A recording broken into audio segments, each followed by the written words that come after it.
a la segunda operación unitaria farmacéutica con polvos, denominada tamización, o también, pues, separación de partículas por tamaño. Les decía que con polvos, pues, había tres operaciones principales. La pulverización, que revisamos la clase anterior. La separación de partículas perdón, en función de su tamaño, o tamización, que de ahí viene, ¿no? El término genérico de tamización. ¿Por qué? Porque se utilizan, pues, tamices, ¿no? O una serie de mallas de distinta luz o de distinto calibre, bueno, da igual, que pues nos permiten segregar las partículas pulverulentas en diferentes tamaños, o sea, nada más que eso, ¿no? No es cosa del otro mundo. Y el mezclado de sólidos, que veremos en una clase posterior. Ok, la separación de sólidos. Fundamentalmente es un proceso, como les decía, de segregación en función del tamaño de partículas. Acá tenemos un esquema bastante general del proceso de tamización y el equipo que nos auxilia, ¿no? Para este cometido, este objetivo, que es el tamizador, ¿sí? Esto es un tamiz en cascada, o un tamizador en cascada que se llama, ¿ya? Todos estos son algo así, entre comillas, ¿no? Como ajechadores, digamos, ¿no? Pero con una luz muy, o coladores, con una luz determinada, ¿no? Muy pequeña, perdón, muy pequeña. A ver, no, al revés, sí. Aquí está. Estas son las más pequeñas, la de menor diámetro de apertura es la que está aquí, la penúltima, porque la última ya es una ciega, ¿no? Si no, pues el polvo se vertiría por todo lado. Y la de mayor amplitud es la que está siempre acá en la parte superior, ¿no? Entonces aquí tendremos un tamiz para un tamaño de partícula grosero, ¿no? O sea, de bastante apertura, muy amplio el diámetro, ¿no? De la malla. Acá una tapa, ¿sí? Común y silvestre. Estos son pues dos pernos que nos ayudan a sujetar mediante una especie de tuercas, ¿ya? Que tienen estas extensiones, ¿no? Alrededor de forma circular, que lo que nos permiten es que sea más ergonómico al momento de que nosotros pues estemos realizando el ajuste, ¿no? Entonces, típicamente, ¿cómo se hace? Se pesa aproximadamente 100 gramos del material y se le coloca en el tamiz superior. Se coloca la tapa, se procede a realizar el ajuste, ¿no? Con estas tuercas que les mencionaba y se prende el equipo, ¿no? Aproximadamente 15 minutos a la frecuencia nominal que tiene pues el equipo. Lo que va a hacer es un movimiento circular, ¿no? O sea, como que nosotros estuviésemos haciendo lo mismo, pero como cuando, por ejemplo, queremos preparar una torta o lo que sea, ¿no? Ahí estamos seleccionando el tamaño adecuado de la harina. En este caso, pues, es un poquito más estilizado el asunto y nos sirve para segregar en un mayor número de tamaños, ¿no? Y también para determinar la distribución granulométrica del, del sólido pulverulento que se trate, ¿sí? Es súper sencillo, ¿no?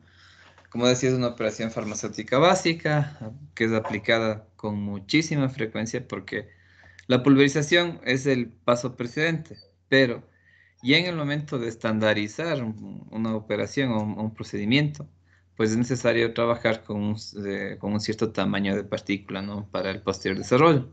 Entonces, para eso es que nos sirve esto. Métodos similares a los que ya se utilizan para análisis granulométrica hasta ahora. Es algo que se aplica. Mayor cantidad nada más, ¿no? De material en este caso, ya cuando nos dedicamos a fabricar. Tiene carácter preparativo, es decir, bueno, escala 1:10 respecto a los test industriales. Y es un proceso que netamente está enfocado hacia la eficacia, ¿no? O sea, la cantidad de recuperación realmente que uno tiene a partir de una masa de polvo. Y que puede también trabajar en régimen continuo, es decir, que aquí tendríamos que hacerlo una y otra vez, pero hay ciertos equipos que diagramándolos de alguna manera, pues hay cómo hacer el proceso en continuo. La eficacia del proceso se puede, pues, entender desde distintos puntos de vista, ¿no? Se puede calcular en función de la cantidad de gruesos, es decir, de partículas groseras que nosotros podemos obtener del bruto del polvo, la cantidad de finos, la cantidad de cernido o del rechazo, que es otra forma de verlo. Sí, entonces, típicamente en la distribución granulométrica antes de la separación tiene una proporción de finos y gruesos relativamente similar. Luego esto, pues, la eficacia del proceso de separación del 100% sería, pues, tener una cantidad de cernido y rechazo, pues, peculiarmente similar, ¿no? Que sería ponderado el área bajo la curva de cada una de estas dos. Y al final, pues el caso real, la eficacia del proceso no es del todo, pues, 100%, ¿no? Sino que alguna cantidad del cernido pasará al rechazo y del rechazo pasará al cernido, ¿no? Bueno, así ya será cuestiones netamente de carácter, pues, operativo. ¿Cómo se puede calcular la eficacia del proceso? Esto es en base a índices, ¿no? El índice de cernido, que es algo súper sencillo, es la cantidad de masa del cernido, o sea, lo que pasa del tamiz. Sí, los tamices son de esta naturaleza, ¿no? Dividido entre la masa de material procesado, o sea, o la alimentación, o el alimento que se llama, o sea, todo lo que le vamos a colocar acá. Multiplicado por 100, entonces es así como un porcentaje, ¿no? El índice de cernido, realmente de cuánto tengo yo que ha sido capaz de traspasar la malla, nada más. El índice de rechazo es, pues, obviamente enfocado hacia qué, hacia la cantidad de sólido que no ha sido capaz de atravesar la malla o el tamiz, ¿sí? De tal modo que la semisuma de estos índices, pues, me tiene que dar 100, ¿ok? Bueno, 100%. Ahora, desde el punto de vista del cernido, nosotros podemos eh, evaluar esto para los finos o para los gruesos, ¿ya? A este respecto, pues la eficacia para los finos es igual al producto del índice de cernido. Recuerden el índice de cernido, ¿a qué es igual? Cernido sobre alimentación por 100, ¿no es cierto? Y multiplicado por las fracciones o proporciones, ¿no? Proporción de finos en el cernido y la proporción de finos en la alimentación. ¿Cómo se obtienen estos? Con tamices estandarizados, ¿ya? O sea, no es cosa de otro mundo tampoco. La eficacia para los gruesos sería algo similar, el índice de cernido multiplicado por la proporción de gruesos o la cantidad de gruesos en el cernido y la cantidad de gruesos en la alimentación. De tal modo que la eficacia del cernido, ¿sí?, sería igual a la eficacia para los finos menos la eficacia para los gruesos. O sea, simplemente ven, son formulitas nada más, en función de los distintos pesos que se van teniendo, no en función de lo que queda retenido y lo que pasa a la malla. Ahora, desde el punto de vista del rechazo, son fórmulas similares, pero en este punto, pues lo que tenemos es que es el índice de rechazo, recuerden, ¿sí? Sería la masa que quedó acá sin poder atravesar el tamiz sobre la cantidad de alimentación por 100, ¿ya? Por la proporción de finos en el rechazo sobre la proporción de finos en la alimentación. Y según los gruesos, pues, similarmente el índice de rechazo por la proporción de gruesos en el rechazo sobre la proporción de gruesos en la alimentación. De tal modo que la eficacia, desde el punto de vista, bueno, o del rechazo que se llama, ¿no?, es igual a la eficacia para los gruesos menos la eficacia para los finos, calculado de este modo, ¿no? Ahora, tomando en consideración un ejemplo, ¿no? Un polvo posee esta distribución granulométrica, o sea, típicamente, ¿qué es lo que se hace? Cada uno de estos intervalos son o representan un tamiz, ¿sí? ¿Recuerdan esto? Cada uno de estos tamices tendrá un tamaño promedio, ¿ya? Entonces, lo que hacemos es caracterizar el polvo, ¿no? Colocar ahí X cantidad de material. Aquí en el ejemplo decimos 2280 gramos de un producto, ¿ya? Con un tamiz de 300 micrómetros obtienen esta cantidad de gramos de cernido, 1430 punto algo, y 849 gramos de rechazo. Ya tenemos dos datos más interesantes. Si usamos los tamices de referencia del laboratorio, se comprueba que el 7.91% del rechazo son finos y un 38% del cernido son gruesos. ¿Ya? Entonces, como les decía, ¿cómo yo puedo saber cuánto hay de finos y cuánto hay de gruesos en esa operación que hice preliminarmente? Con tamices de referencia, ¿sí? O sea, hay tamices de trabajo y tamices analíticos o de referencia que se llaman, ¿sí? Entonces, es con esos tamices de referencia con los que yo voy a hacer la comprobación de cuánto se ha quedado o cuánto ha pasado de finos, ¿sí? Según sea el caso. Para calcular la eficacia de esa tamización, pues ya tenemos todos los datos. Acá lo que tenemos es el intervalo de un tamiz a otro, ¿sí? Entonces tenemos desde el más fino, em, perdón, desde el más grueso sería este, hasta el más fino, ¿sí? Está menos apertura, o sea, una menor dimensión significa una menor apertura de diámetro de la malla, y las masas correspondientes a cada uno. Ahora, desde el punto de vista del cernido, nosotros tenemos los datos, ¿no? Esto es súper sencillo de calcular.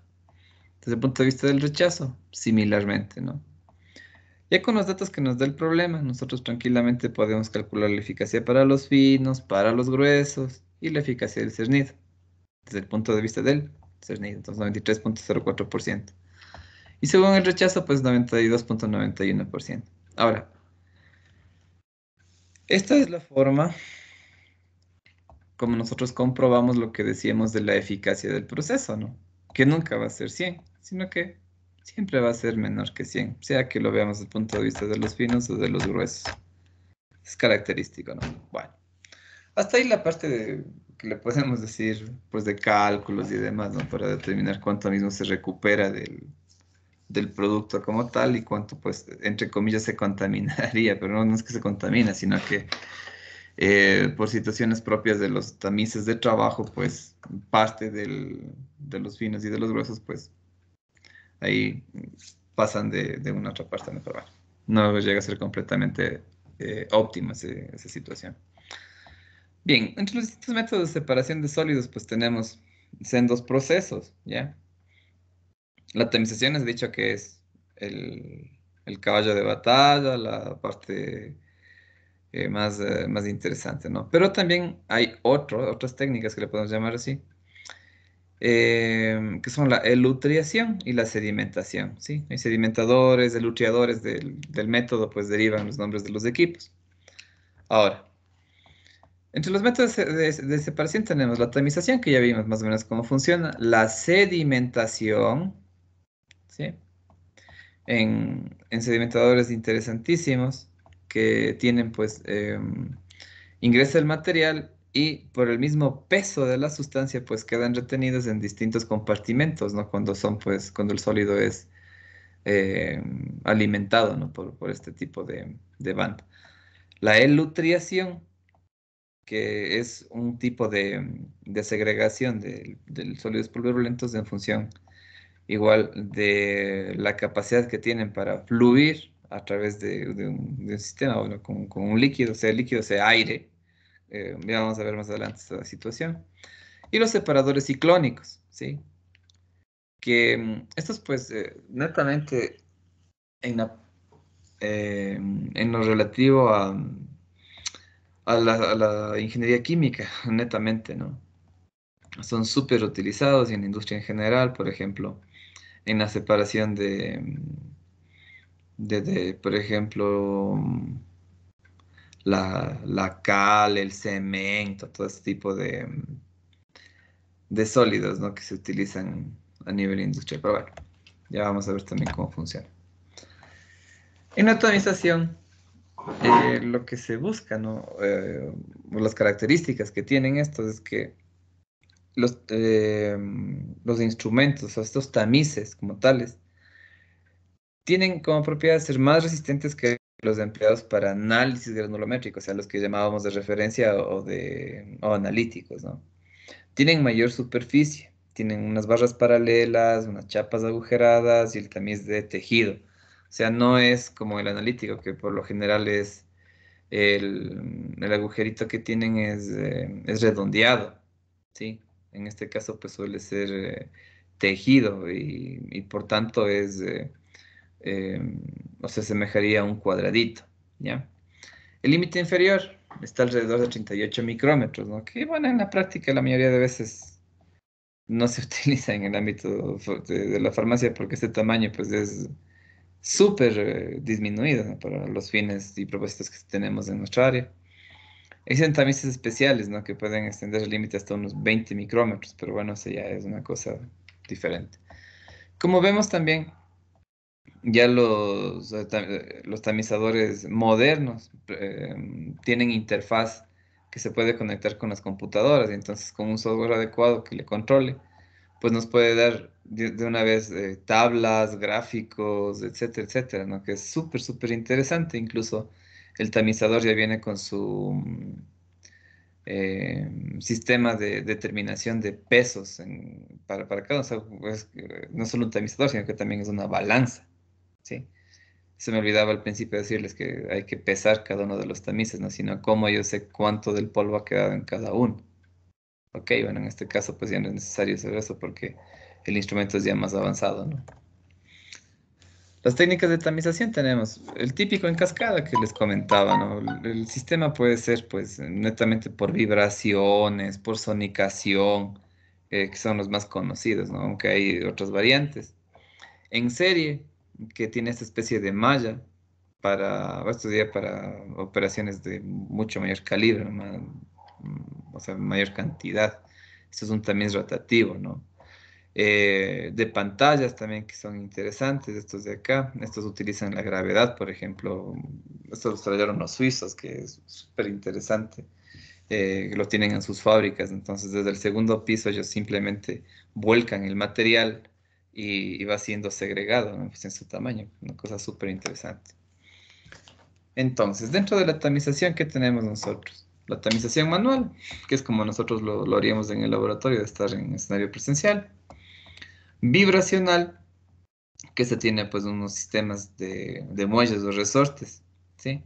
Que hace que se mueva de un lado a otro, ¿no? O sea, simulando el movimiento que haríamos manualmente. La ultrasónica, que bueno, ya es un poquito más avanzado, hace que se mueva en una sola dirección, ¿no? Todos los tamices, entonces es un punto interesante. Y el airjet, que en realidad tiene solo un tamiz como tal, pero que permite pues una determinación súper más rápida respecto a cualquiera de los otros métodos.